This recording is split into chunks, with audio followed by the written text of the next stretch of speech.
how to make your ratings public on IMDb on PC. Hello guys, first thing you have to do is go to imdb.com and log into your account. This is the home page. Now just go here and go here. After you click here on account settings, you will find many options.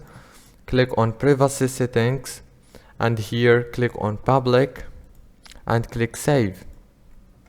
Now your ratings is gonna be public, as you can see.